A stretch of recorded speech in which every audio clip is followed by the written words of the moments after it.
ऐसे इस धराधाम को पवित्र करने के लिए हमारे ठाकुर जी की परम भक्ता भक्तिमती श्री मीराबाई का प्रादुर्भाव हुआ।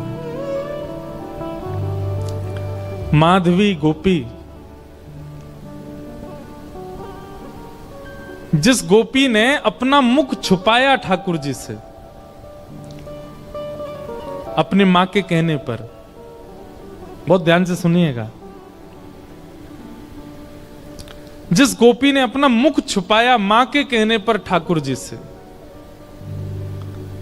जब उसने ठाकुर जी को देखा तब उसके मन में आया कि अरे मां, विश्व की मां तो बालकों का कल्याण करने वाला पथ दिखाती है, पर आपने मुझे कैसा मार्ग बताया?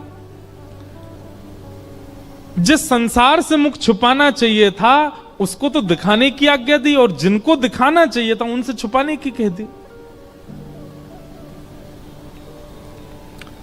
अब तो दिन प्रति बस कृष्ण, मन कृष्ण तन कृष्ण ही हमारो धन, बस कृष्ण देखें कैसे भी। कल थोड़ी कथा में कह चुका था पहले, समय आया इंद्र पूजा बंद करके सब ब्रजवासी गोवर्धन पूजा करने के लिए गए, और 84 कोस के जितने ब्रजवासी हैं सब इकट्ठे भये।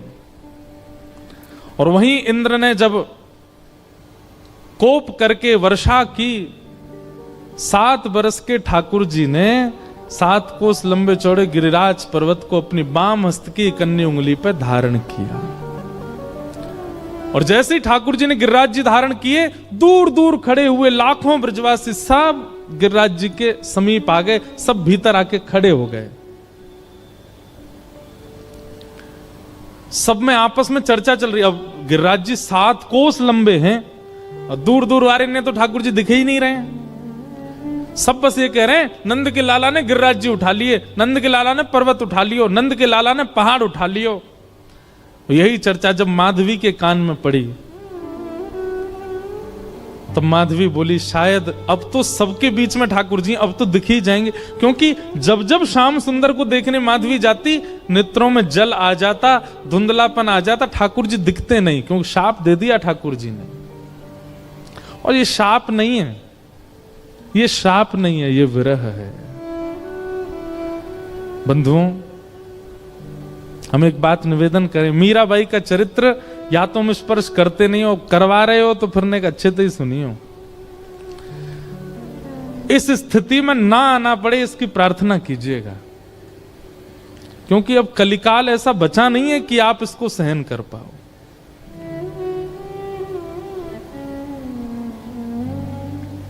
ठाकुर जी दिखते नहीं है मीरा को, माधवी को, लेकिन आज सोचने लगी सबके बीच में ठाकुर जी खड़े, यहां तो मैं छुप के देख ही लूं उनको, शायद दिख जाएं। और अनेक प्रयास करके दूर से जैसे तैसे भीड़ छांटती भई मीरा, माधवी, मीरा उनका कलयुग का नाम, माधवी द्वापर का नाम। माधवी जैसे ही पहुंची, त्रिमंगलली श्याम सुंदर अपने बाम हस्त की कन्नी उंगली के नख पर गिरिराज जी धारण करके खड़े हैं, अपने दाहिने हस्त से मुरली अधर पर रख करके और कोमल उंगलियों से सुंदर बीच बीच में ध्वनि बजा रहे हैं। नंददास जी उसका वर्णन करते हैं, कान्हा कुंवर के कर पल्लव पर मानो गोवर्धन नृत्य करे, ज्यों ज्यों तान उठत मुरली में त्यों त्यों लालन अधर धरे। मेघ मृदंग मृदंग बजा, मेघ मृदंगी मृदंग बजा में, मेघा को जल यों जो झरे। ग्वाल ताल दे नी को गावे, गायन को जो सुर भरे। देत आशीष सकल ब्रज नारी, नंद दास के तिमिर हरे। कान्हा कुंवर के, ठाकुर जी पता कि महाराज जी, अगर ये नंददास जी को पद देखो, इस पद के अनुसार, बहुत ध्यान से सुनना, हमारे श्री गिरधर लाल जी ऐसे खड़े, ऐसे नहीं, ऐसे, उनके ये चारों भुजाएं ऊपर हैं। तब हमें एक वैष्णव ने बताया, बोले ठाकुर जी कैसे कर रहे हैं पता है, सब ब्रजवासी खड़े हैं और श्री गिरिराज जी ठाकुर जी से कह रहे हैं, हे जय जय, मेरा स्वरूप इतना विशाल है कि मैं महाराज में तो आ ना पाऊंगा, लेकिन आपके हस्तकमल और मेरे हस्तकमल मिले ने, ये 7 दिना तक मेरे संग रास ही कर लो। ठाकुर जी गिरिराज जी के संग रास कर रहे हैं, तो कभी ठाकुर जी ऐसे रहते हैं और फिर नेक ऐसे उछाल के फिर ऐसे ले लें, फिर ऐसे ले लें, फिर ऐसे ले लें, फिर यूं कर लें, कभी यूं कर लें, कभी ऐसे कर लें, मानो बार बार अपनी उंगलियों पे नर्तन करवा रहे हैं श्री गिरिराज जी को ठाकुर जी। अद्भुत छवि है। तभी माधवी पहुंची। जैसे ही ठाकुर जी के समीप पहुंची है, उस स्थान पर पहुंची जहां ठाकुर जी खड़े हैं, जैसे ही नेत्र भर के ठाकुर जी को देखने का प्रयास किया, जल भर आया नेत्रों में। मानो जैसे कोई धुंध आ गई हो, खूब मीड़ रही है अपनी आंखों को, मीड़ मीड़ के लाल कर लिए हैं, लेकिन ठाकुर जी दिख नहीं रहे हैं। आज पीड़ा असहनीय हो गई माधवी की। अर्धरात्रि का समय ठाकुर जी के चरणों से लिपट गई और बोली, मैंने इतना बड़ा अपराध किया कि आप मुझे दिख ही नहीं रहे हो। हे श्याम सुंदर, अब पीड़ा मत दो, अब दिख जाइए, एक क्षण दिख जाइए, आप दिखें और मैं प्राण त्यागूं, बस मुझे और कुछ नहीं चाहिए। ठाकुर जी बोले, माधवी तेने मुझको अपना रूप नहीं दिखायो। माधवी बोली, देख लो, मैं सामने खड़ी हूं, अब देख लो मेरे नेत्र, मेरे मुखमंडल को देख लो, जैसे चाहो देख लो, पर मेरे ऊपर तो ये जो दोष है ये हटाओ, मुंह को देखन दो आपको। ठाकुर जी बोले, अब तो माधवी ये पीड़ा तुमको ने सहनी पड़ेगी, क्योंकि वस्तु का मूल्य तब चित्त में ज्यादा बढ़ता है जब वह वस्तु समीप हो पर मिले ना। और प्रेम लक्षणा भक्ति में जितना विरह होगा, जितनी व्याकुलता होगी, जितनी तड़प होगी, उतना वह प्रेम पुलकित होगा, उतना वह प्रेम लक्षणा भक्ति का इत्र महकेगा और दूसरों को महकाएगा। मैं चाहूं आगामी कलिकाल में लोगन के चित्त में श्रद्धा होगी, विश्वास होगो, लेकिन प्रेम नहीं होएगो। उनके चित्त में प्रेम प्रकट करवे के काजी मैं तो नहीं आऊंगो, तो को भेजूंगो। और वाक्य काजे तोए या जन्म में मेरे रूप के दर्शन को त्याग करना पड़ेगो, थोड़ो सहनो पड़ेगो। मीराबाई ने सहा है हमें और आपको प्रेम देने के लिए। मैं और आप आज जिस प्रेम के मार्ग पर चल रहे हैं, जिस प्रेम की एक बिंदु हमारे ऊपर गिरती है, वह बिंदु के अधिकारी हम मीराबाई की वजह से बने हैं, क्योंकि उन्होंने द्वापर में दर्शन का त्याग किया है। त्याग नहीं, विरह सहा है, वो तड़पी हैं ताकि हमें प्रेम दे सके। माधवी बोली, मुझे बस अवधि बता दीजिए, कम से कम एक अवधि पता होगी तो मैं उस अवधि के सहारे रह लूंगी कि इतना समय लगेगा आपके दर्शन में। एक अवधि बता दो, 10 वर्ष, 50 वर्ष, कितने वर्ष लगेंगे। अवधि सुनकर के तो माधवी गिर पड़ी, रोने लगी। ठाकुर जी बोले, एक युग।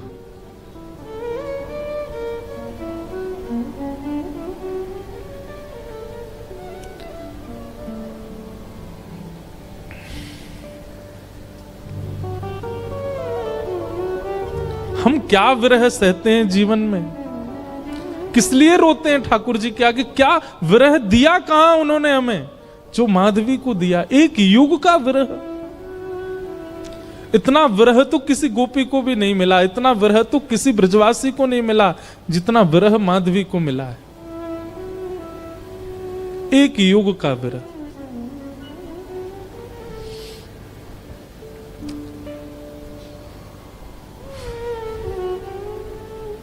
लेकिन क्या करे, प्रतीक्षा के अलावा और कुछ नहीं है जीवन में। चरणों में रोती हुई माधवी जाने लगी। और एक वैष्णव का स्वरूप नहीं है आत्म दाह करना, चाहे तो त्याग दे शरीर, लेकिन नहीं। अब कृष्ण ने कहा है कि प्रतीक्षा करो तो करनी है। वो प्रतीक्षा के ही शब्द हैं जो मीराबाई लिखती हैं, जो शब्द हमारे हृदय को विदीर्ण करके भीतर प्रवेश कर जाते हैं। वो शब्द किसी 2, 4, 10 वर्ष की प्रेमिका के नहीं हैं, एक युग की प्रतीक्षा करने वाली प्रेमिका के शब्द हैं।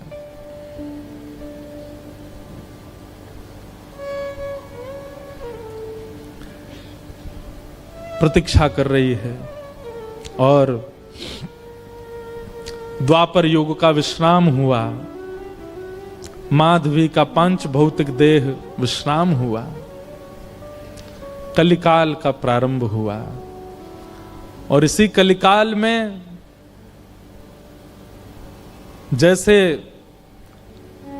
गंगा प्रकट होने से पूर्व कहती है कि मुझे धारण करने लायक है कोई पृथ्वी में, तब हिमालय ने अपनी गोद पसारी। ऐसे ही ऐसी प्रेम लक्षणा, ऐसी प्रेम की पराकाष्ठा स्वरूपा वो माधवी, उनको धारण करने वाला कोई वंश है। तब मेड़ता का राव दूदाजी का परिवार सौभाग्यवंत हुआ और शरद पूर्णिमा के दिन भक्तिमती मीराबाई का प्रादुर्भाव हुआ। वही माधवी कलयुग में मीरा बन करके प्रकट हुई। मीराबाई का वास्तविक नाम मीरा नहीं है, मिहिरा नाम है। जैसे नरसिंह मेहता जी का वास्तविक नाम नृसिंहराम मेहता, ऐसे ही मीराबाई का मूल नाम मिहिरा है। जन्म हुआ राव दूदाजी के कुलीन परिवार में। बाल्यकाल से ही मीराबाई का स्वरूप स्वभाव अन्य बालकों से बिल्कुल भिन्न है। बहुत शांत प्रशांत स्वभाव की हैं। एक चंचल बालक की तरह ऐसी चंचलता, चपलता, चतुरता नहीं है उनके चित्त में। बहुत सरल, छोटी सी बात पर रीझ जाने वाली, मान जाने वाली, प्रसन्न हो जाने वाली मीरा है। राव दूदाजी के घर में मीरा का जन्म होने का कारण यह है, ध्यान से सुनिएगा। एक वैष्णव बालक यदि आपके घर में जन्मेगा, कोई बालक आपका भविष्य में चलकर के वैष्णव होगा, उसके पीछे कारण क्या होगा? राव दूदाजी एक दिन भी बिना हरि चर्चा के व्यतीत नहीं करते। मेड़ता में एक बार को कोई राजा आ जाए, उसके स्वागत सम्मान में कोई कमी हो सकती है, लेकिन मेड़ता में कोई महापुरुष संत आ जाएं, उनके स्वागत के लिए स्वयं राव दूदाजी जाते हैं। और नित्य प्रतिदिन नवीन संतों का आगमन होता है, अयोध्या से, ब्रजधाम से, द्वारिका से। एक बात कहें बंधुओं, अपने घर के द्वार सबके लिए बंद रखो, पर भगवत भजनानंदी वैष्णवों के लिए कभी नहीं। सदा ऐसा प्रयास करो कि आपके यहां कोई ना कोई आता ही रहे। अगर एक सप्ताह तक कोई ना आवे तो आपके चित्त में चिंता होनी चाहिए कि कोई आया क्यों नहीं। किसी को फोन करके जबरदस्ती टिकट करके बुलाओ, आ जाओ, हमारे घर पर रहो।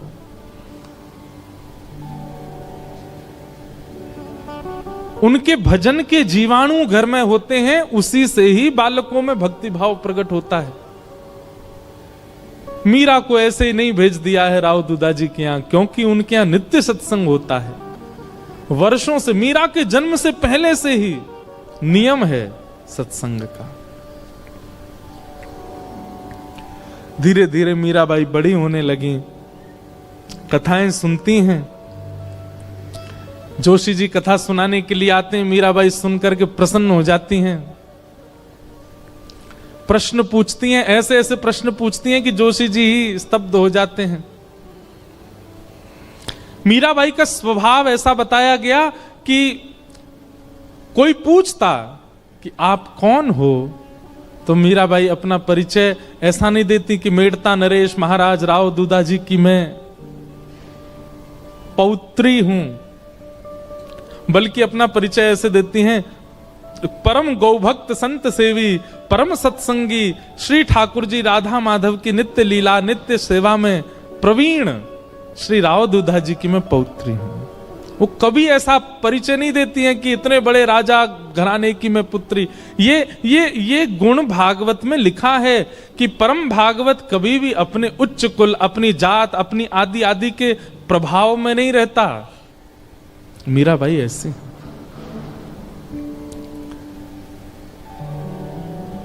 भक्ति के लक्षण तो बचपन से ही हैं।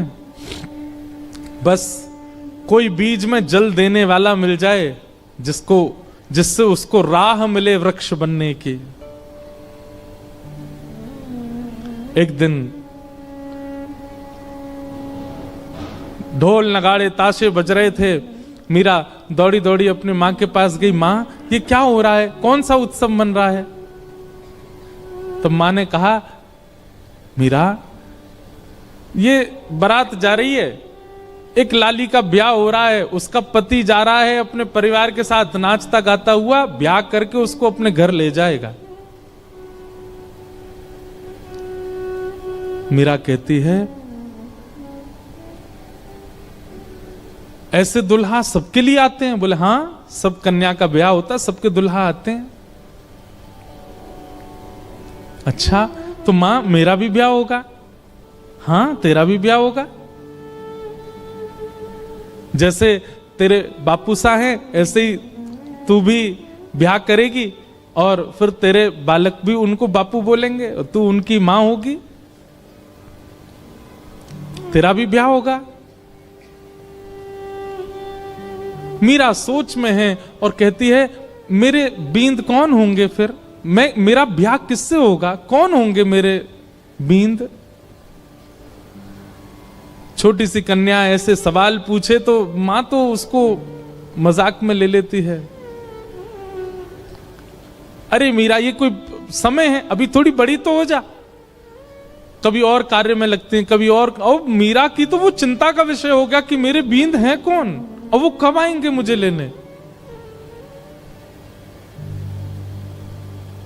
बार बार बस यही पूछती है, मेरा किससे ब्याह होगा, मेरा किससे ब्याह होगा, मेरे बींद कौन है। एक दिन हार के मां ने मीरा को गोद में लिया, पूरे दिन चिल्लाती रहती है, ये तेरे बैठे कमरे में मुरली हाथ में लिए त्रिभंग लली, ये जो स्वरूप है, ये गिरधर, यही है तेरे बींद।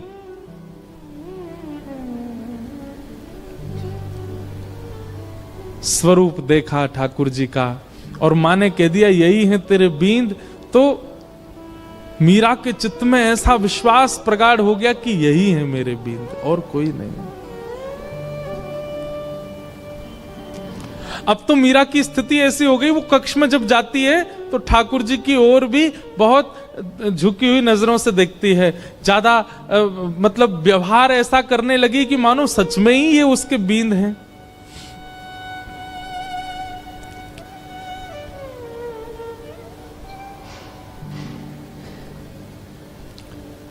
संतों से कथा सुनती है और चित्त में ठाकुर जी के प्रति संबंध का प्रगाढ़ विश्वास कर चुकी मीराबाई धीरे धीरे प्रेम लक्षण भक्ति में प्रकट होने लगी।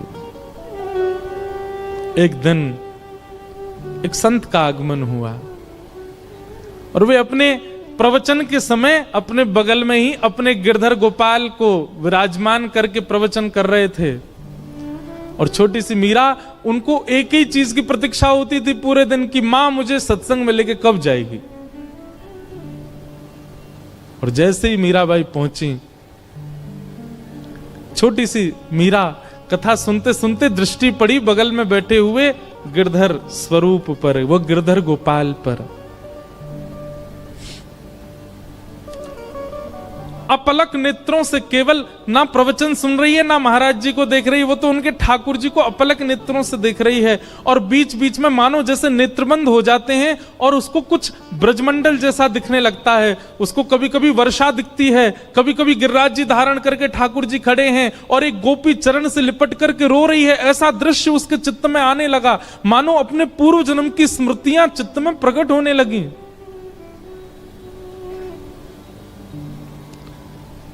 ठाकुर जी ने माधवी से कहा था, एक संत के माध्यम से मैं तेरे पास आऊंगा। और मेरी खूब सेवा करना। माधवी को थोड़ी थोड़ी स्मृति आ गई, मीरा को, और जैसी स्मृति पूर्ण हुई, कथा विश्राम हुई, नेत्र लाल हैं, अश्रु गिर रहे हैं नेत्रों से, और अपनी मां को पकड़ के कहती है, मां ये कौन है? मां कहती है, ये महात्मा है, कथा सुना रहे हैं, साधु जी हैं। नहीं, ये नहीं, इनके बगल में जो बैठे हैं वो कौन है? ये तो इनके ठाकुर जी हैं। हाँ, तो मेरे बींद ना, आपने कहा था ना मेरे बींद, वही है ना ये? हंस गई मां, अरे मीरा, हाँ वही हैं। तो मेरे बींद आ तो गए मां, अब मेरा ब्याह करा दो। अरे अभी तेरी उम्र नहीं है मीरा, तो मैं बड़ी हो जाऊं तब करा देना, पर तब तक मेरे बींद को घर में ही रख लो, मैं इनको पास में रख लूं अपने। बालपन की वो बातें सबको नहीं भाती हैं। प्रणाम करने के लिए मंच पर जब गई, मीरा के नेत्र सजल। महाराज जी ने पूछ लिया, अरे बिटिया क्यों रोती है? मीरा कहती है, ये मेरे हैं, ये आपके साथ आए हैं, इन्होंने मुझे वचन दिया था ये एक साधु के साथ आएंगे, ये मेरे हैं, आप इनको मुझे दे दीजिए।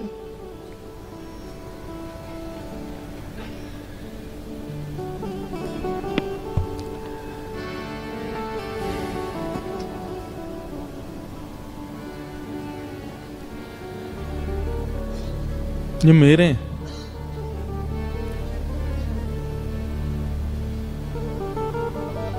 कोई अपने ठाकुर कैसे दे सकता है किसी को? और वो भी पूजा के ठाकुर जी हो तो दिए भी जाएं, लेकिन जिनसे स्नेह प्रेम के लाड़ के ठाकुर जी, वो किसको कैसे मिल जाएंगे? पहले तो छोटी बालिका समझ करके महात्मा हंस गए, लेकिन जब कहने लगी ये तो मेरे हैं जिद करने लगी, तो महात्मा भी प्रेमी थे, व्याकुल हो गए, अपने ठाकुर जी को हृदय से लगा के तुरंत चले गए वहां से। मीराबाई कहने लगी, संत बुरे नहीं है, माता पिता बुरे नहीं है, आप ही मेरे पास आना नहीं चाहते हो। अरे और कितनी प्रतीक्षा कराओगे? मैं कब से प्रतीक्षा करती हूं, अब आ तो गए हो एक महात्मा के द्वारा, अब आ क्यों नहीं जाते मेरे पास? मां डांटती है, पिताजी डांटते हैं, सब घर के लोग समझाते हैं, पर मीरा की एक अलग जिद है। एकांत में बैठी रहती है, ना खाती है, ना पीती है, ना खेलती है, बस चिंतन करती है और रोती रहती है।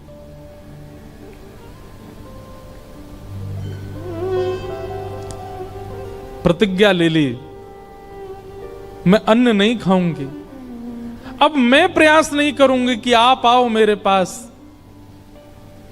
मैं प्रयास नहीं करूंगी कि मैं आपको लाऊं, आपको खुद आना पड़ेगा, मेरी प्रतीक्षा बहुत हो चुकी है।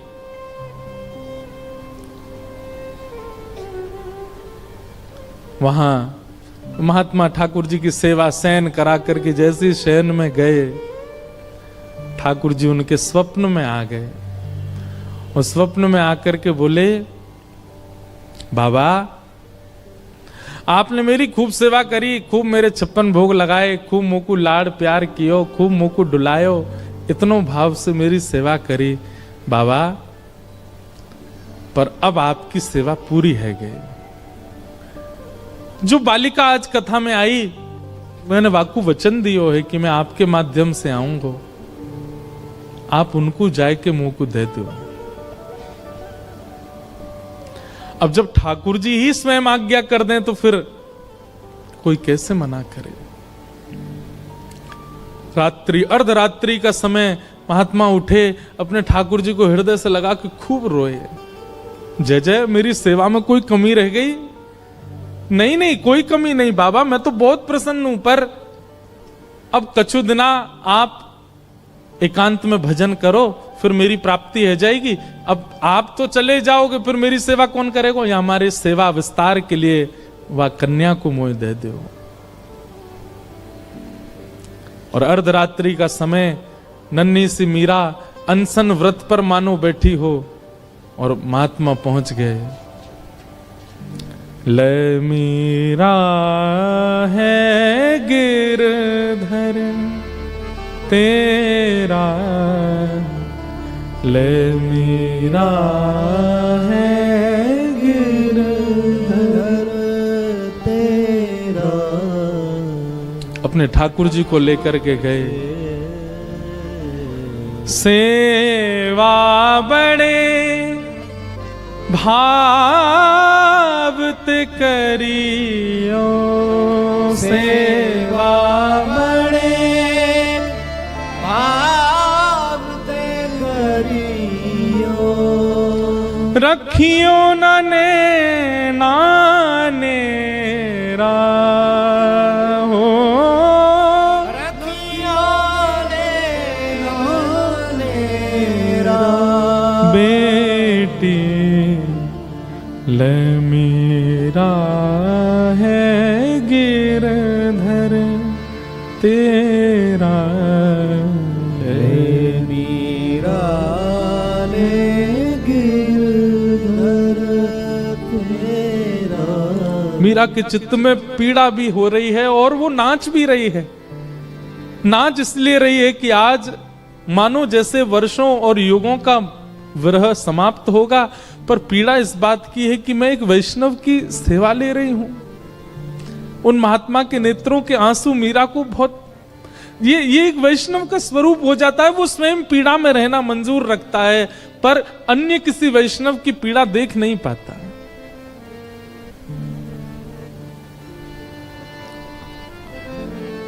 सो ही सुहागन प्रिय जाहिरी जै, सोई सुहागन प्रिय जाहिरी जै। तू सुहागन है बेटी,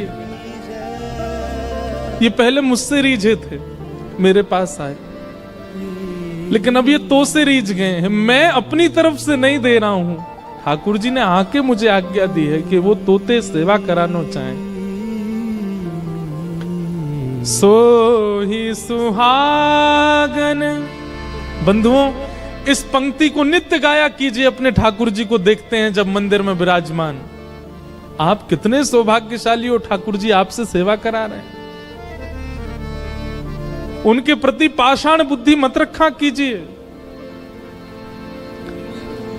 आपका कोई तो ऐसा गुण है जिसके कारण ठाकुर जी आप चले जाते हैं बाहर, आप आ जाते हैं कथा, मैं आ जाता हूं कथा करने। हमारे ठाकुर जी कक्ष में बैठे रहेंगे, खड़े रहेंगे, जैसे सुलाओगे सो जाएंगे, जहां बैठाओगे बैठ जाएंगे, जो खिलाओगे पालेंगे। अपनी कोई इच्छा इतनी, अपने जिनको हम अपना कहते हैं पत्नी बच्चे, वे भी लड़ लेते हैं कि हमें ये चाहिए, पर हमारे ठाकुर जी कभी नहीं लड़ते।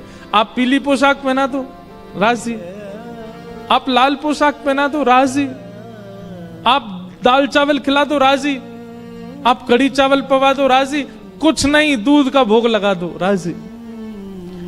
इसी को तो प्रेम कहते हैं, जो आपके द्वारा प्रस्तुत की गई हर वस्तु को सिर से लगा के स्वीकार करे। यही तो प्रेमी का लक्षण है। विश्व में असली प्रेमी यदि कोई है तो वो श्याम सुंदर है।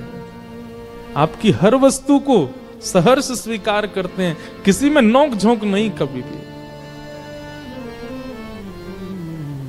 सो ही सुहागन प्रिय जाहिरी जै, सोई सुहागन प्रिय जाहिरी जै। कैसा तेरा मेरा हो, कैसा तेरा मेरा बेटी ले मीरा है गिरधर तेरा, ले मीरा ले गिरधर तेरा।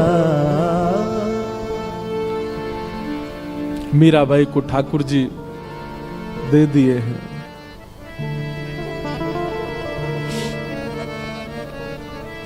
चले गए महात्मा। ये ठाकुर जी का नियम है बंधुओं। एक को संयोग देते हैं तो जिसको संयोग दे रहे हैं मानो किसी को वियोग देके आए, और जिसको संयोग दिया है वो तैयार रहे, एक दिन वियोग मिलेगा।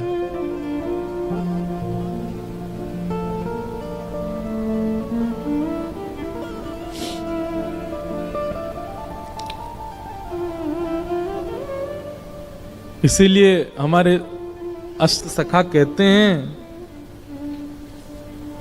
यह धन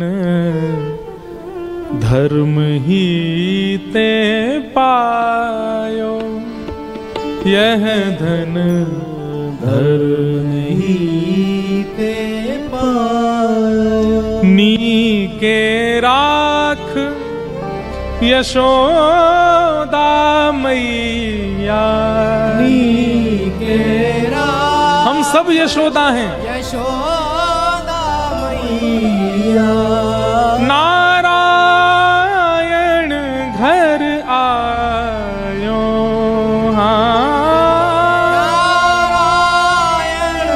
घर आयो, यह धन धर्म ही ते पायो। अब तो मीरा बस आनंद में रहती है, प्रसन्न रहती है, झूमती रहती है, मानो अब इससे बड़ा सुख उनके जीवन में और कुछ नहीं है, आनंद है। और तभी मैं बहुत सूक्ष्म सूक्ष्म मुख्य मुख्य भाव सुना रहा हूं। बस एक अवस्था हो गई मीराबाई की, प्रेम तो चित्त में खूब है, परंतु एक संकट का एक मानो बादल मंडरा रहा था मीराबाई के ऊपर। क्यों?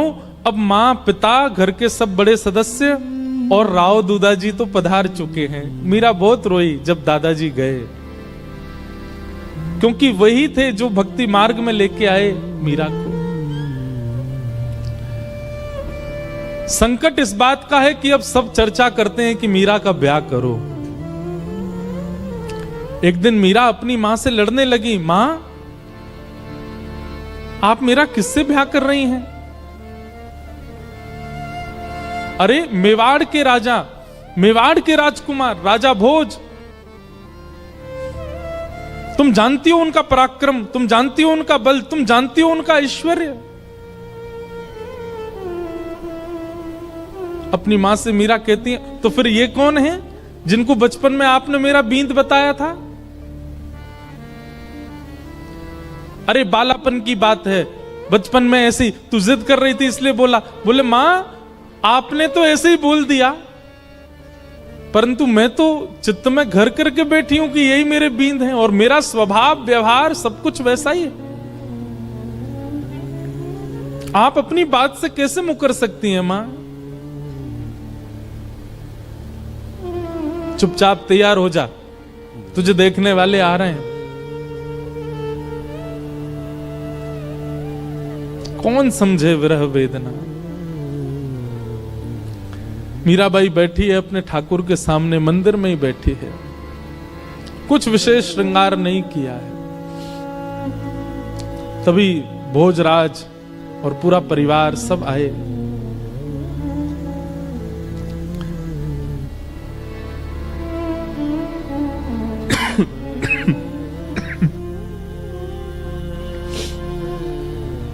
इच्छा प्रकट की कि एकांत में मीरा से बात करना चाहते हैं। मीराबाई बोली, मेरे लिए तो एकांत मेरे ठाकुर जी का स्थान है, जो बात करनी यहीं बैठ के कर लो। सब चर्चा हुई, मीराबाई ने स्पष्ट कर दिया, एक पत्नी जो धर्म का निर्वहन करती है, अगर वो अपेक्षा आप मुझसे रखते हैं और मुझसे ब्याह करना चाहते हैं, तो मैं पहले ही आपको स्पष्ट कर दूं कि मैं उन सब धर्म के निर्वहन में बिल्कुल अपूर्ण हूं, मैं नहीं कर पाऊंगी। आप अपने परिवार में सबसे कह दीजिए मैं उस योग्य हूं नहीं, वो तो मेरे परिवार वाले चाहते हैं इसलिए मैं आपसे चर्चा कर रही हूं। नहीं तो एक स्त्री का जो धर्म होता है पति के प्रति, ससुराल के प्रति, उन सबको, मैं तो अपने घर के प्रति कोई धर्म नहीं निभा पाती एक पुत्री का। इसलिए मैं आपसे पहले ही स्पष्ट कर देती हूं कि एक पत्नी का धर्म मैं नहीं निभा पाऊंगी।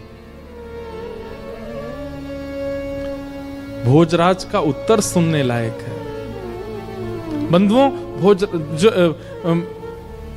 मीराबाई का जिनसे ब्याह हुआ वो अत्यंत कुलीन भाव के हैं। उन्होंने कहा मुझे मंजूर है, मैं भी नहीं आपसे अपेक्षा रखता हूं कि आप पत्नी धर्म का निर्वहन मुझसे करें। आपकी सुबह से अभी तक की गतिविधियां देख करके, आपके विचार भाव और आपके हृदय की स्थिति देख करके मैं जान चुका हूं कि आप सामान्य धर्म में नहीं हैं। परंतु अब मेरी इच्छा और ज्यादा आपसे विवाह करने की इसलिए है कि मैं आपसे पत्नी धर्म का निर्वहन नहीं करवाना चाहता। मैं चाहता हूं हमारी मेवाड़ की भूमि में राजा तो बहुत आते हैं, मेवाड़ की भूमि में बड़े बड़े महापुरुष आते हैं, बड़े बड़े योद्धा आते हैं, पर मेवाड़ की भूमि पर अभी तक किसी भक्त के चरण नहीं पड़े।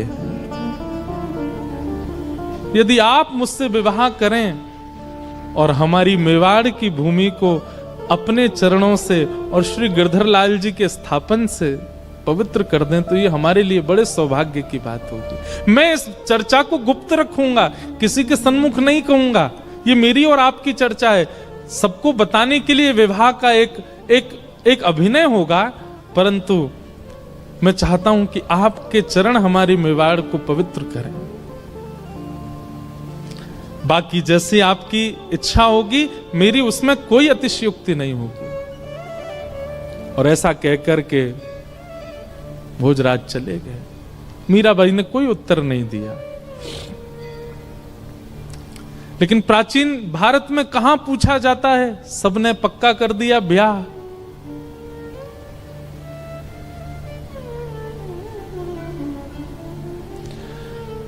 मीराबाई एक संत से जाके कहती है कि कभी अगर हृदय में बहुत वेदना होती हो और अपने प्रियतम को बतानी हो तो उसके लिए कोई उपाय है? तब एक संत ने कहा तुम पत्र लिखा करो और वृंदावन जाने वाले किसी व्यक्ति के हाथ वो पत्र भेज दिया करो।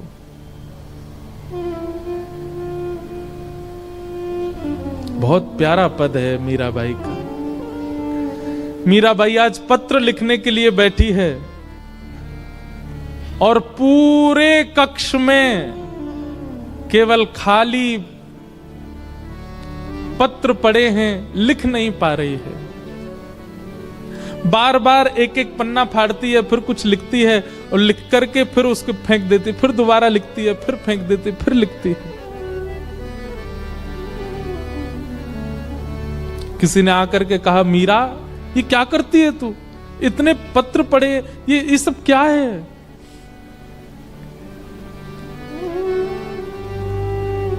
पत्तियां मैं कैसे लिखूं, लिखी ही न जाए। पत्तियां मैं कैसे लिखूं, लिखी ही न जाए। पत्तियां मैं कैसे लिखूं, लिखी ही न जाए।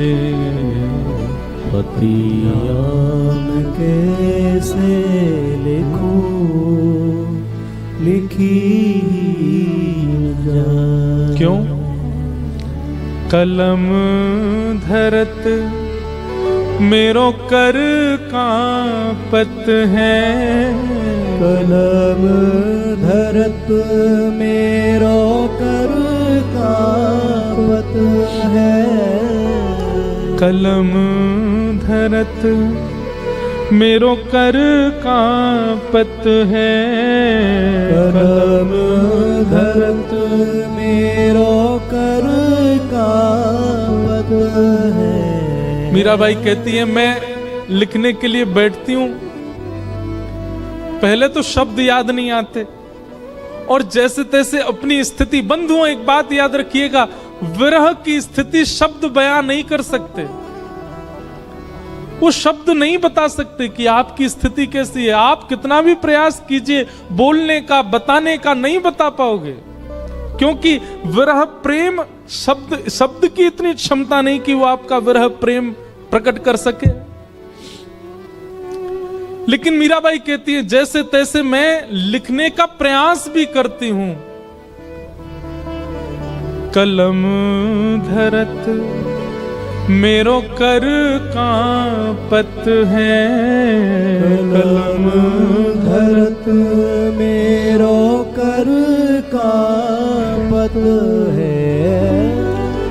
नैन रहे हैं झराए हो, नैन रहे झराए। और जैसे तैसे लिख भी देती हूं तो इतने नेत्रों से अश्रु गिरते हैं कि जो लिखा सब बह जाता है। पत्तियां मैं कैसे लिखूं, लिखी ही न जाए। पत्तियां मैं कैसे लिखूं, लिखी न जाए। पत्तियां मैं कैसे लिखूं, लिखी ही न जाए। पत्तियां मैं कैसे लिखूं, लिखी न जाए।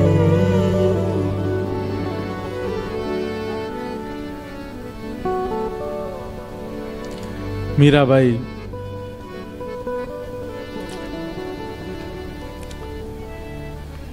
बस स्मरण करती हैं, वृंदावन की दिशा की ओर देखती रहती हैं। अभी भी विरह समाप्त नहीं हुआ है। घड़ी आई विवाह की, पूरा मेड़ता सजा है, परंतु होने वाली दुल्हन, उसके मुख पर बिल्कुल प्रसन्नता नहीं। मीराबाई ठाकुर जी के सामने बैठकर के केवल इतनी प्रार्थना करती है, मैं देह और आत्मा को अलग मानती हूं। मैं जानती हूं देह की क्रिया आप स्वीकार नहीं करते। देह भले ही कोई और वर्ण करके ले जाए, कम से कम आत्मा आपकी है, ये स्वीकार करके मुझे कैसे भी बता दीजिए कि आपने मुझे स्वीकार कर लिया। मुझे और कुछ नहीं चाहिए। अन्य से देह का विवाह हो, उससे पहले पहले आत्मा का आपसे विवाह हो जाए। हे ठाकुर जी, मैं और कुछ नहीं मांगती आपसे।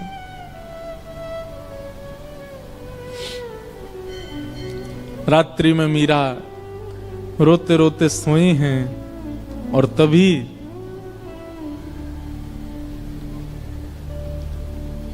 स्वप्न में श्री ठाकुर जी पधारे और मीराबाई के साथ स्वप्न में ही विवाह संपन्न हो गया। ठाकुर जी ने विवाह किया। प्रातः काल का समय, पूरे घर में शादी की तैयारियां चल रही हैं। मां दौड़ी दौड़ी मीराबाई के कक्ष में गई, अभी तक मीरा उठी नहीं है। जैसे ही भवन में प्रवेश करके भीतर देखा, एक नवीन शादी का जोड़ा पहने हैं, हाथों में मेहंदी रची हुई है, मांग में सिंदूर भरा है, गले में सुंदर ऐसा अद्भुत मंगलसूत्र पहन रखा है, यहां तक केवल चूड़ियों से अलंकृत हाथ हैं। अद्भुत श्रृंगार और प्रसन्न मुद्रा में मीरा सोई है। मीराबाई के विवाह के लिए जो पोशाक मंगाई गई है वो तो दूर रखी है, ये एक नवीन पोशाक, और ऐसी पोशाक की मेड़ताओं ने भी कभी नहीं देखी होगी। मां ने तुरंत मीराबाई को उठाया, उठा करके पूछा, मीरा जल्दी उठ, ये सब क्या करके बैठी है? तेरे मांग में सिंदूर, गले में मंगलसूत्र, हाथ रचे हुए, ये इतने सुंदर तूने जोड़ा, ये क्या करके आई है? कहां से लेके आई है सब?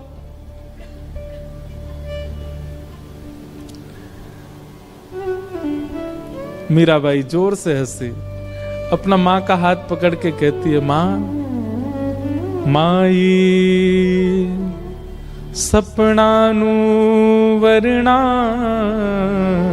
दीनानाथ दीनानाथ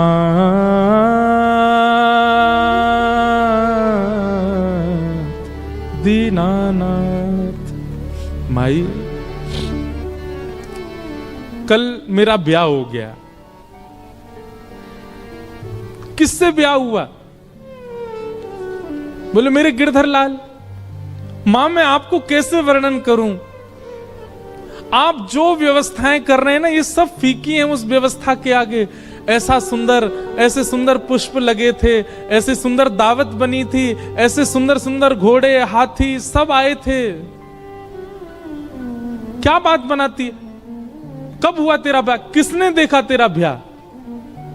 मीरा कहती है, एक ने देखा हो, दो ने देखा हो तो कहूं 56 कोटा जना पधारया, दुल्हो श्री ब्रजनाथ, दुल्हो श्री ब्रजनाथ। मां 56 करोड़ बराती आए थे। सब देवी देवता, ब्रह्मा, शिव, रुद्र, सनकादि सब आए थे मेरे ब्याह में। और इन सब बरातियों के बीच एक सुंदर से हाथी पर सहरा बांधे, अद्भुत पोशाक पहने, मधुर मुस्कान, कटाक्ष नेत्र, मधुर घुंघराले केश, हाथ में मुरली लिए मेरे दुल्हा बनकर के साक्षात ब्रजनाथ श्री कृष्ण आए थे। दुल्हो श्री ब्रजनाथ। बहुत सुंदर वर्णन है। मीराबाई अपने स्वप्न के विवाह का वर्णन कर रही है अपने मां के आगे। किसने हमारा कन्यादान किया, हमारे फेरे कैसे पड़े, उन्होंने मेरे गले में कैसे मंगलसूत्र पहनाया, दावत कैसे हुई, एक एक चीज का वर्णन कर रही है मीरा। और मां इधर से उधर जा रही है, सिर पीट रही है, रो रही है। ये क्या बातें कर रही है मीरा तू? लेकिन कौन समझे मीरा को? मीराबाई हंसने लगी और कहने लगी, मां मेरा ब्याह हो गया। मां तुरंत भीतर गई, घड़े में जल भर के लाई और ला करके मीरा के मांग का सिंदूर पोंछने लगी। मीरा कहती हैं, अब चाहे जो कर लो मां, ये देह चाहे जिसको दे दो, पर आत्मा को तो स्वीकार कर लिया है श्याम सुंदर ने। अब मैं राजी राजी चली जाऊंगी जहां भेजोगी, मुझे अब परवाह नहीं।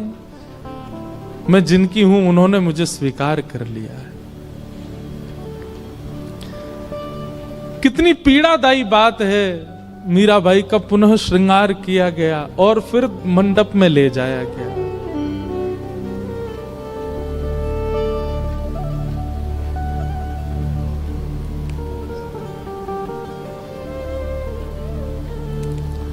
रो तो रही हैं, लेकिन किसको समझाएं, कोई समझ नहीं रहा है। और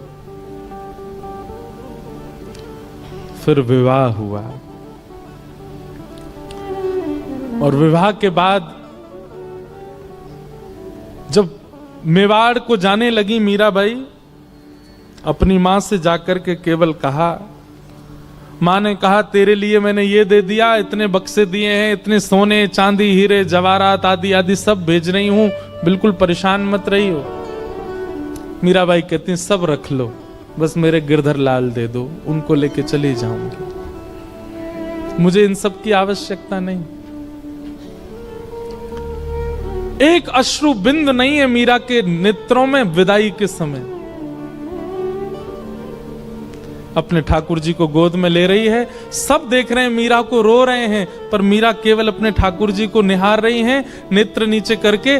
गाड़ी, बैलगाड़ी, घोड़ा गाड़ी, हाथी गाड़ी सब धीरे धीरे चलते जा रहे हैं और मीरा ना प्रसन्न है ना उदास है, बस एक समत्व है मुखमंडल पर, निकल गई मेवाड़।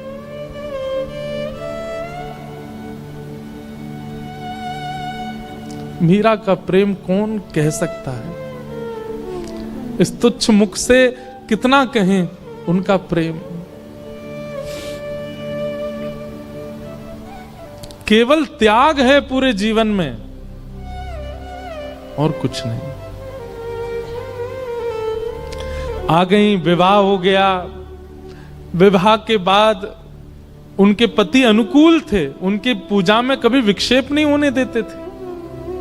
लेकिन ठाकुर जी की पता नहीं कैसी लीला है कि जो अनुकूल होता है भक्ति में उसको दूर कर देते हैं। और एक दिन आगरा के युद्ध में पूरे परिवार में केवल मीरा का संग देने वाले उनके पति, उनको इतने बाण लगे कि वे मरणासन अवस्था में आ गए। मरणासन अवस्था में जब लाया गया, वैद्य ने लेप करके उनको जब कक्ष में लिटाया, मीरा दूर खड़ी खड़ी देख रही है और एक मित्र के भांति दोनों चर्चा करते हैं। लेकिन भोजराज मीरा के प्रति गुरु का भाव रखते हैं। भोजराज कहते हैं, मैंने आपका स्पर्श कन्यादान के समय किया था, आपके हस्त कमल का, परंतु अब मुझे लगता है मेरा अंत समीप है, उससे पूर्व में एक बार आपका स्पर्श करना चाहता हूं। मीराबाई कुछ नहीं बोली। तो भोजराज कहते हैं, मैं एक बार केवल आपके श्री चरणों का स्पर्श करना चाहता हूं।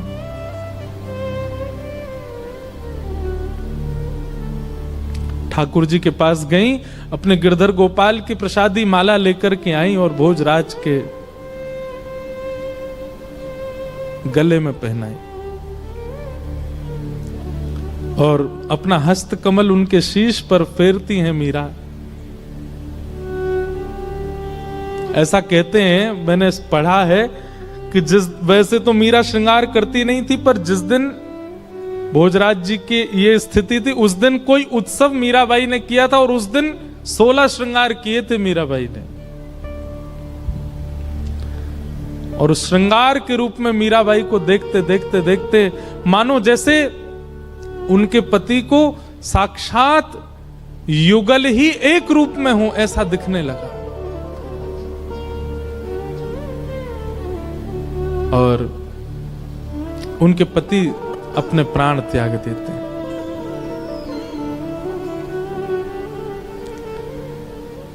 अब पूरे मेवाड़ में एक भी व्यक्ति मीराबाई के पक्ष का नहीं है।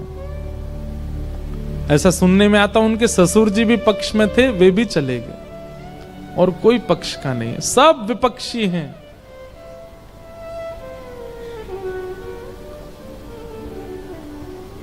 खूब यातनाएं देते हैं, प्रताड़ना करते हैं, उपहास करते हैं, पर मीराबाई को इससे कोई फर्क नहीं पड़ता।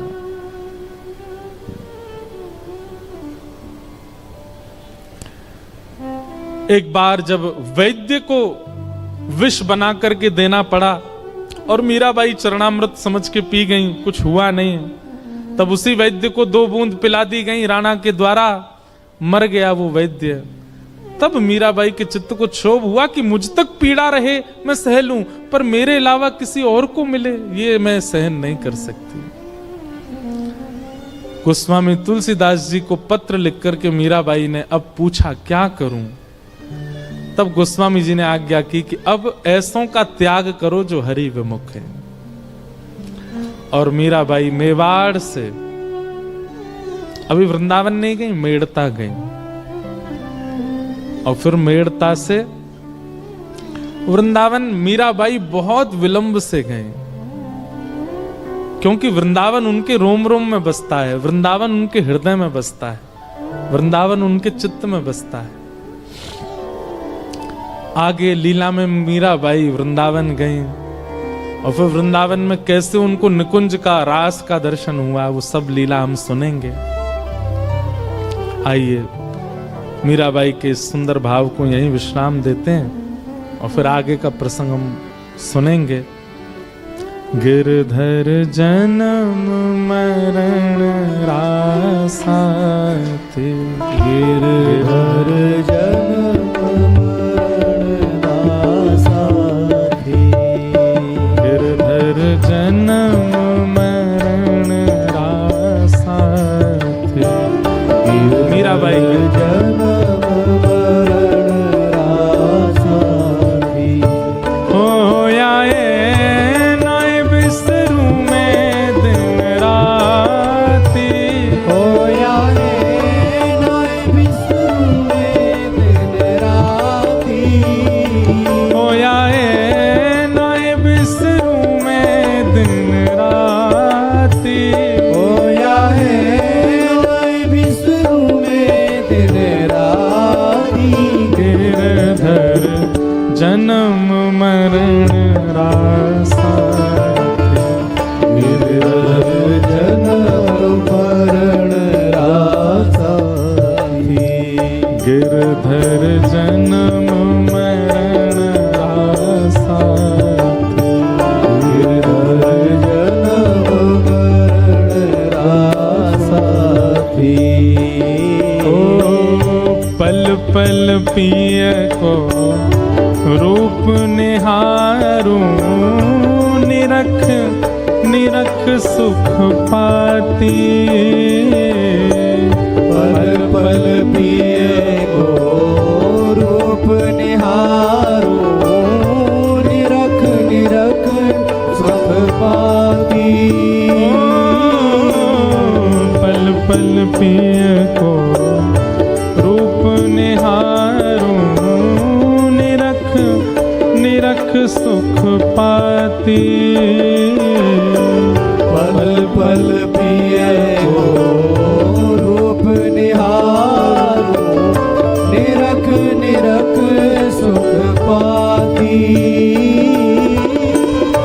ऊंचे चढ़ चढ़ पंथ निहारूं, ऊंचे चढ़ चढ़ पंथ निहारो, ऊंचे चढ़ चढ़ पंथ निहारूं, ऊंचे चढ़ चढ़ पंथ निहारो, रोए रोए अखियां प्यासी, गिरधर जन्म मरण रासाते, गिरधर जन्म मरण रासाते, गिरधर जन्म मरण रासाते, गिरधर जन्म मरण रासाते। मीराबाई कहते हैं, ओ इनके बिन मोहे सलना परत है, जानत मेरी छाती,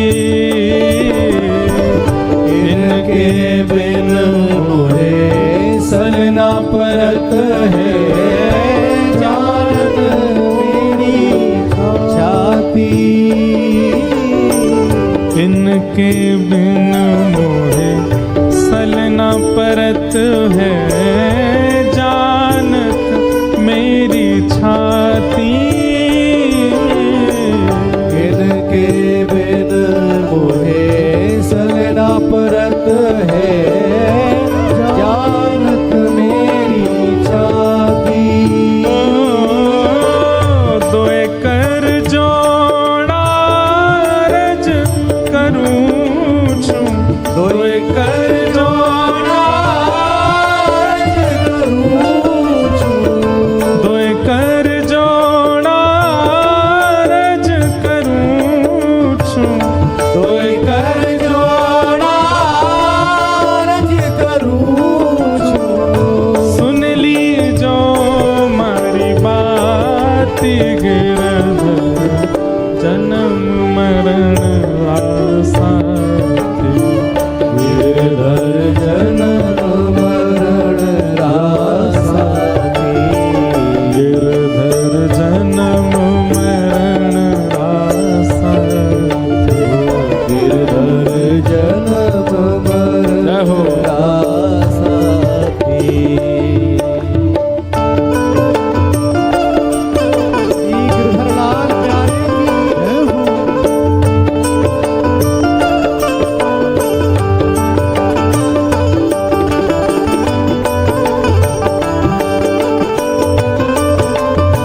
संसार सकल जग झूठा, झूठा कुल रानाता। ये संसार सकल जग झूठा, झूठा कुल रानाता। यह संसार सकल जग झूठा, झूठा कुल रानाता। ये संसार सकल जग झूठा, झूठा कुल रानाता। मीरा के प्रभु गिरधर नागर, मीरा के प्रभु गिरधर नागर।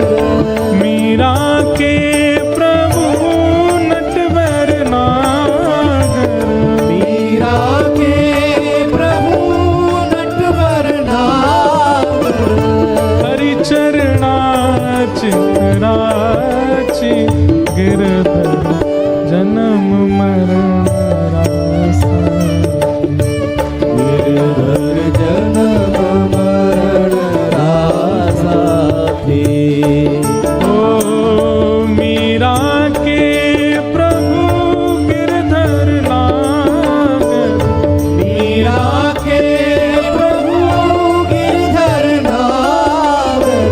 मीरा के प्रभु नटवर नागर। मीरा के प्रभु नटवर नागर। हरिचरणा चितराची गिरधर जन्म मरण रासा।